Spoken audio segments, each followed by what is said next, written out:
Voilà les amis, faites aux autres ce que vous voulez qu'ils vous fassent.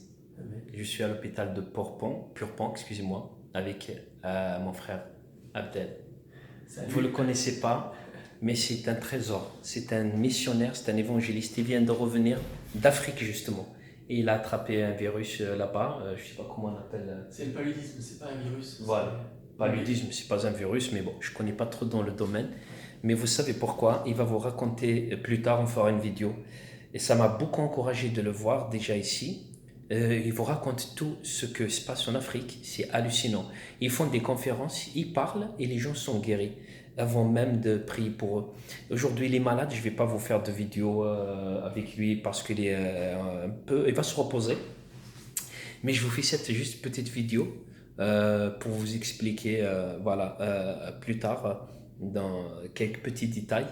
Et vous allez voir que je suis venu parce que je l'aime, c'est pas parce que voilà, mais je l'aime pas et j'aime ce qu'il fait pour Dieu. J'aime ça, comment il travaille, comment il est actif, comment il est et surtout la simplicité. Ça, j'aime beaucoup. On n'a ni or ni argent, mais ce qu'on a, on le donne. On se déplace, on va, il voyage, il est là, il demande rien de nous. Et il prie et Dieu agit. C'est quelqu'un que je connais, ça fait un moment, mais on fera des vidéos, il va vous raconter ce qui se passe. Vous allez kiffer. Soyez bénis, mes amis. Voilà, comme vous le voyez, derrière moi à l'hôpital. Et en fait, cette personne, Abdel, donc il est parti dans beaucoup de pays là. Il est allé, il est parti au Canada et là il est parti au Centrafrique. Il a fait Cameroun, il a fait tout le Centrafrique et malheureusement il a attrapé ce petit truc là. Mais il est guéri et j'ai prié pour lui. Et j'ai senti vraiment que pas demain, après-demain, il sortira de cet hôpital guéri entièrement. Là, il est en contact avec quelques personnes avec qui il annonce l'évangile, il prie, avec qui il témoigne. Donc voilà, Dieu, je crois vraiment que Dieu va transformer cette situation pour que d'autres personnes écoutent l'évangile. Mais il m'a raconté. Alors il était là-bas et pourquoi je vous fais cette petite vidéo? Il a été dans les journaux, donc dans deux chaînes de télévision, une nationale, une internationale. Et ils lui ont posé une question. Et il a rencontré des missionnaires et tout ça. Donc ils avaient des villas, ils avaient des 4x4 et tout ça. Mais interdits, ils avaient des écoles spécialement pour les missionnaires. Donc les enfants d'autres personnes, pasteurs, tout ça, c'est interdit d'aller dans ces écoles-là. Et d'autres pasteurs africains, tous des pasteurs, des frères qui sont là-bas, interdits de monter dans les 4x4 de ces missionnaires. Et tout ça. Il m'a raconté, donc ils lui ont posé une question, ils lui ont dit comment tu veux avoir un changement si les missionnaires sont corrompus. Quand il m'a posé cette question, quand il m'a raconté ça, j'ai pensé à beaucoup de choses. En fait, je vous fais cette petite vidéo et j'ai reçu ce message ce matin sur mon téléphone. Et je lui dis, mon frère, tu n'es pas tout seul, j'arrive tout de suite, je vais prier pour toi. Parce que l'évangile, c'est ça. Je ne suis pas un pasteur, mais je suis un disciple de Jésus-Christ. J'aime Jésus. Il y a tellement de pasteurs qui nous critiquent sans arrêt. Je suis vraiment étonné de ça. Je ne comprends pas. Et même avec des personnes avec qui on a commencé à travailler ensemble et tout ça. Et aujourd'hui, ils sont en train de nous critiquer. Même ils fabriquent des messages, même ils montent. Par exemple, quelqu'un qui dit il est illégal de baptiser les gens dans la rue ou des trucs comme ça. Ça n'existe pas du tout dans la Bible un endroit où c'est écrit il est illégal de baptiser des gens. Voilà. La deuxième chose, ils vont monter de dire que il est interdit de baptiser des gens si tu n'es pas pasteur. Donc ça, c'est des mensonges. Alors, en fait, si on ne voit pas de changement, il ne faut pas qu'on soit étonné. Parce que si les pasteurs ou un pasteur, et pourtant je les aime, parce que c'est des frères hein, malgré tout, hein, si la tête de la pyramide de quelque chose, il veut ment et qu'il ne se repent pas, il ne faut pas s'attendre à un changement. Donc en fait c'est pour ça que si on prend des versets bibliques et qu'on les fabrique comme on veut, et qu'on mente aux gens, mais qu'on ne se repent pas, il ne faut pas s'étonner de ne pas avoir de changement. il y a beaucoup de gens, il y a beaucoup de monde, il y a beaucoup de gens qui aujourd'hui sont entre quatre murs et qui fabriquent des messages. Et voilà. Et donc ils disent qu'il faut que les pasteurs qui doivent baptiser. Donc ça, c'est anti-biblique, ça n'existe pas du tout. D'ailleurs, quand tu leur poses la question, c'est où que c'est écrit, ils n'ont aucune réponse. Et maintenant, les gens, ils s'aiment. Il faut qu'ils s'identifient à quelque chose, ils aiment s'attacher à quelque chose. Et après, qu'est-ce qui se passe? Ils disent, voilà, tu commences avec eux par exemple, je ne sais pas, ou des gens que tu as fréquentés, que tu connais un peu.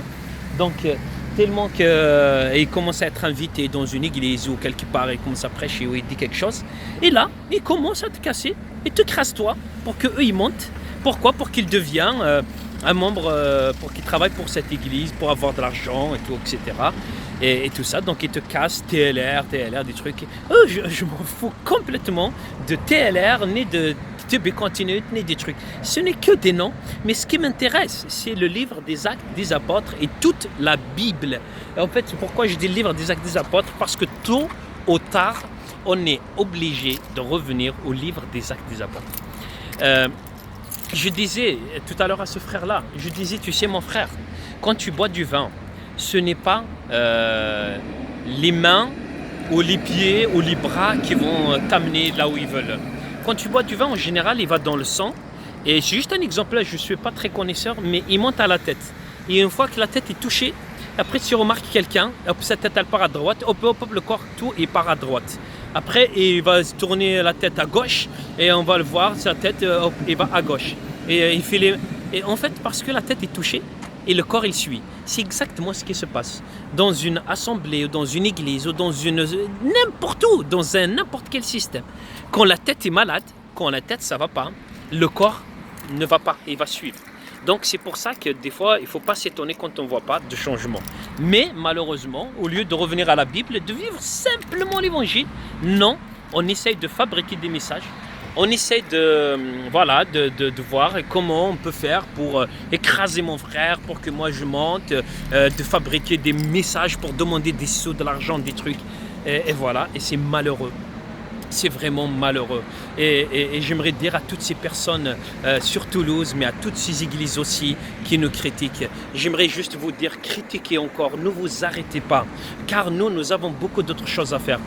Voilà, vous allez voir, voilà, il est là. Je ne suis pas un pasteur, mais je suis quand même venu prier, car les gens ont besoin.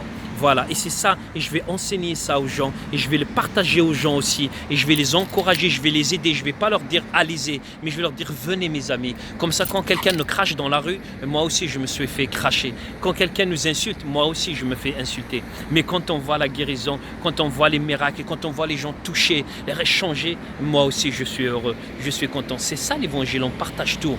Mais moi, on n'est pas ici pour dire, voilà, mais continuez à critiquer, continuez à casser, c'est bien, parce que c'est Dieu qui justifie. Moi, je n'ai pas de nom, je n'ai pas de dénomination. C'est pas ce qui m'intéresse. Parce que ce qui m'intéresse, c'est l'évangile.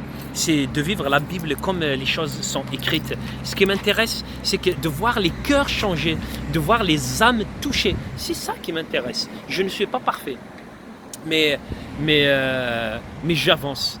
J'essaye, je me bats pour la sanctification, je me bats pour avancer. Quand je tombe, je me repens. Quand je vois mon frère, je peux l'aider, je l'aide. Et c'est simple, c'est vraiment simple l'évangile. Aujourd'hui, on a fait des pyramides, on a fait des choses qui n'existent pas du tout dans la Bible, qu'on n'a jamais vu dans la Bible. Et après, on se pose des questions et on critique les autres. Pourquoi critiquer? Pourquoi? Et après, ils te disent, oui, nous, on est des pasteurs, on n'est pas appelés à sortir dans la rue pour évangéliser. Et surtout, si tu leur dis, viens à l'hôpital, on va prier, ils vont te prendre pour vraiment un malade mental. Mais non, pourquoi tout ça? Et voilà. Et je pense que je bénis vraiment toutes les églises de Toulouse. Et le 27 et le 28 avril, on est invité un peu partout et j'irai avec un énorme plaisir. Pourquoi? Pour participer, pour aimer mes frères. Et je les aimerai encore plus. Il y en a beaucoup de pasteurs que je connais très bien en plus, qui n'arrêtent pas de passer leur temps à parler de nous, mais je les bénis bien. Parce que ça veut dire c'est que les choses bougent, c'est qu'il y a la vie, comme je dis toujours. Quand tu entends rien du tout, c'est qu'il y a un problème. Mais quand les choses bougent, quand là où il y a la vie, les gens ils parlent. Mais c'est génial, continuez à parler sur ce mouvement, continuez, c'est génial. Et voilà, parce que ça donne, en fait, les gens ils entendent, c'est quoi, ils s'intéressent, ils vont, et voilà la vie. Et ils retournent aux enseignements. Regardez les enseignements de Torben, de Peter, regardez les enseignements, vous allez vous kiffer. Et regardez la Bible, qu'est-ce qu'elle dit? Comparez, n'hésitez pas. Mais c'est ça, on a peur de rien du tout. Moi, ce qui me fait peur, c'est juste quand je ne fais pas la volonté de Dieu. Ça, oui, par contre. Mais sinon, continuez, il n'y a aucun problème. Et je vous bénis, je bénis la ville de Toulouse, de toute la France. Et donc voilà, on sera là aussi avec toute l'équipe pour la marche pour Jésus. On ne va pas marcher parce que Jésus est mort. Au contraire, on va le remercier d'avoir payé le prix pour nous. Et il est ressuscité, il est là avec nous. Mais on va marcher juste pour dire à ce pays, à la France, que malgré qu'ils ont dévié, ils ont fui la vérité, ils essaient de la cacher, malgré qu'ils ont passé la main à autre chose. Nous, on va leur dire qu'il y a d'autres personnes qui sont accrochées à la vérité. Il y a des personnes qui s'accrochent à cette vérité unique, qui est Jésus, qui est la vie. Et il n'y a pas d'autre vérité, il y a une seule, et c'est Jésus. C'est pour leur montrer et montrer à toute la nation, leur dire que il y a des gens quand même qui aiment la vérité et qui s'accrochent à ça et qui s'accrochent à la Bible. Donc on sera là aussi et je ne sais pas exactement, je vais voir avec tout le monde entre le 3 et le 4 mai, je ne sais pas, un week-end début mai, s'il n'y a rien, on va faire un kickstart où les gens ils peuvent venir partout de la France, on va les baptiser. Et pour ceux qui voient cette vidéo, qui ne sont pas encore baptisés, j'aime les baptêmes, ça te dérange beaucoup. Et ben moi, parce que ça te dérange, ça tombe grave. Donc si d'autres personnes ont dérangé, c'est qu'il y a un problème, il faut qu'ils se posent des questions. Moi, ce qui m'intéresse, ce n'est pas de baptiser les gens, comme l'apôtre Paul dit. Et moi, je ne suis pas appelé pour baptiser les gens. Mais ce qui m'intéresse, c'est que la personne qui se fait baptiser comprenne c'est quoi le baptême. Pourquoi il veut se faire baptiser. Ça m'intéresse beaucoup. Mais une fois que la personne est touchée par l'évangile, alors qui suis-je moi pour ne pas le baptiser et l'équipe ne pas le baptiser? Pourquoi? Et c'est ça. Et donc on est en train de mettre les choses en place. Si quelqu'un est touché, si vous apprenez l'évangile, si vous êtes nouveau et si vous n'avez pas d'église, d'assemblée, et voilà, vous êtes les bienvenus, contactez-nous et nous sommes là pour vous aider, nous sommes là pour vous donner la parole. Voilà, nous sommes ici, vous pouvez nous contacter, vous pouvez nous suivre sur YouTube, sur Facebook et on est là, posez les questions, vous pouvez nous appeler, on peut prier pour vous, on est là. Et si vous n'êtes pas encore baptisé, vous êtes les bienvenus. Et on veut vous aider, on va vous kickstarter aussi, on va y aller avec vous dans la rue pour vous montrer comment on évangélise et comment on prie. Et si j'ai dit des mots mal déplacés dans cette vidéo, je vous demande vraiment pardon parce que c'est pas mon but ni quoi que ce soit. Et c'était voilà. Et si les gens si vous connaissez des gens, voilà, peut-être il y a des gens avec qui vous viviez, il y a des gens avec que vous avez fréquenté aussi, qui nous critiquent et tout ça. Il n'y a aucun problème, je les bénis. C'est juste que quand quelqu'un critique quelque chose, c'est bien la bonne critique. Je ne suis pas contre la bonne critique, mais il faut amener la solution. Voilà, de dire par exemple, c'est pas bon de baptiser, mais comment on peut faire alors pour baptiser? Après là, si la personne n'a pas d'argument biblique, alors là, il se trompe. Là, il a qu'à à se calmer et rester tranquille. Mais s'il a des arguments, là c'est bien. Par contre, moi je vous dis, je n'amène personne dans des bâtiments parce que moi-même j'ai fui tout ça, ces systèmes pyramidal où on te pompe ton argent et tu se balades avec des 4x4 et après il te laisse, voilà, comme ça des trucs. Non, non, non. Notre but c'est de faire des disciples, c'est que les personnes soient indépendantes et dépendant de Christ et voilà, et que chacun fait son chemin et qu'il continue, parce que quand Jésus reviendra après, il ne va pas prendre que les pasteurs, il reviendra pour prendre ceux qui ont Christ en eux, ceux qui ont obéi, ceux qui ont tenu la foi. Et c'est ça notre combat. Moi j'essaie de ce qui m'intéresse d'apprendre aux gens, c'est comme l'apôtre Paul dit, j'ai combattu le bon combat en gardant la foi. C'est pas en suivant les messieurs tel ou madame tel ou en priant, rien. Et moi là, ce qui m'intéresse, c'est que les gens vraiment continuent à garder la foi jusqu'à les temps à venir. Je ferai d'autres vidéos, je vous raconte un rêve que j'ai fait hier aussi, ou le matin. Donc je dormais un petit peu et là, vers la matinée, donc j'ai fait un rêve où il y avait vraiment il y avait comme une maison où se réunissait qui a pris feu et tout est détruit. Mais c'était comme une période après la guerre, donc tout a été ravagé. Donc quand je suis revenu, en fait, je suis sorti dans les rues tout seul en train de marcher. Il n'y avait personne. Et dans le ciel, une voix me parlait et me disait, la persécution vient, Jésus vient aussi.